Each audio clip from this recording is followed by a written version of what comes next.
My Little Girl by Tim McGraw. So, guys, I see my time is coming close to an end. But, if you have the opportunity, definitely come out to Route 30 Family Restaurant on the third Saturday of each month and say hello and meet our first responders. And it'll be a wonderful fellowship just so they can see us in a nice way other than just when we need to dial 911. I know where I live at in Chambersburg. When I see one of the police officers at the Rudders getting a cup of coffee, I say hello. They say hello to me. Um, if you can, if you see one of your local officers or a state officer, county officer, say hello. They are regular people too. They want to get home to their family. You know, it's wonderful, and they're human. They're gonna say hello back. They're not gonna be like, oh, why is this person talking to me? No, it may lift their spirit for the day. I had one psychiatrist. Make this short. One psychiatrist, I told her, because I said, doctor, I said, what do you do? How do you not take all these veterans' problems home to you every day? I said, because she said she saw about 40 veterans a day. So that's 40 stories a day. That's 40 stories of either combat, depression, anxiety, hypervigilance. 40 stories of all this stuff, of PTSD, of TBI, of anxiety. How do you not take that home with you? You know what she told me? I read a comic book in between every little session. Once I finish the notes, I read a comic book to bring me back down so I won't bring the next issue to the next veteran. So imagine if you're a police officer. Okay, I'm just putting stress on police officers because we had one of our state troopers shot on a traffic stop, and it's sad. It hurts my heart. So imagine a police officer. They go to a domestic violence dispute at a home. Okay, they rectify the situation. No one gets arrested. Everyone apologizes. One person go one way, the other person go the next way, and they're fine. Great. But imagine if the officer has to arrest somebody. He has to call backup. Okay?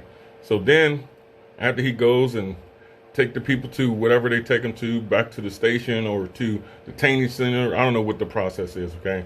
But they got to write the report. How do he or she not take that to the next call that he gets, the next traffic stop that they get? They're human too. So if you're rude, in my mind, okay, this is just me speaking. I don't have no statistics with it. This is just me speaking. If you're rude to the officer or the officer rude to you, you're going to get back negativity. Every single time I've been pulled over, I've been pretty nice. You know why I stopped you? I said, I have no idea, but how are you doing today? I'm doing pretty good. License registration, boom. He or she comes back and gives me a warning. If you put out positivity, you'll get positivity back. If you put out negativity, you'll get back negativity. And that's just the way the universe works. I don't need no statistics for that. But with saying that, guys, girls out there, let's treat people as human beings. You're not rude at the person that greets you at Walmart. You're not rude at the person in drive-thru. Why be rude to a police officer? Not all things in the media is negative towards police, but most of it is. But at the end of the day, that's not your situation. It's kind of harsh to say it, but like I tell my children, that's not your situation. Because that happens to little Billy, that didn't happen to you. Don't worry about what you worry about you. So when I interact with a first responder, with a police officer, this is my single interaction. This is my situation. I can only control me. Him or she can only control themselves. If it's positive, guess what? We both walk away laughing and chuckling. Prime example, when I first got my driver's license, this is when I lived in Maryland. This was years ago, in the early 90s. I'm rolling down 95. As the saying goes, I was 90 going north. He pulled me over, and I just got my driver's license. I was maybe 2 months getting my driver's license. Boom. He pulled up. He says, you know why I stopped you? I said, no. He said, you were speeding. I said, really? He goes, yep.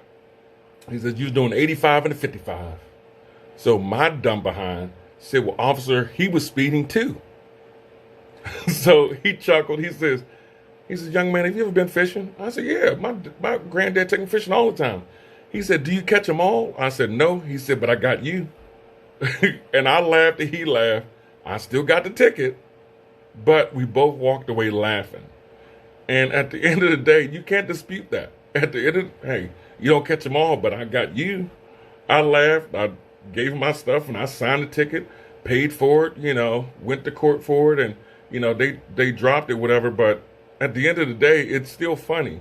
So even he had a sense of humor. I wasn't rude to him. It was a good interaction. But that was my interaction, my personal interaction.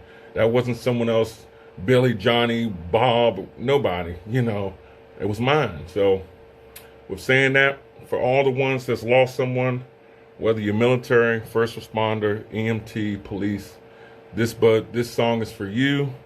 And as I always say at the end, we must be mentally strong, physically strong, socially strong, and spiritually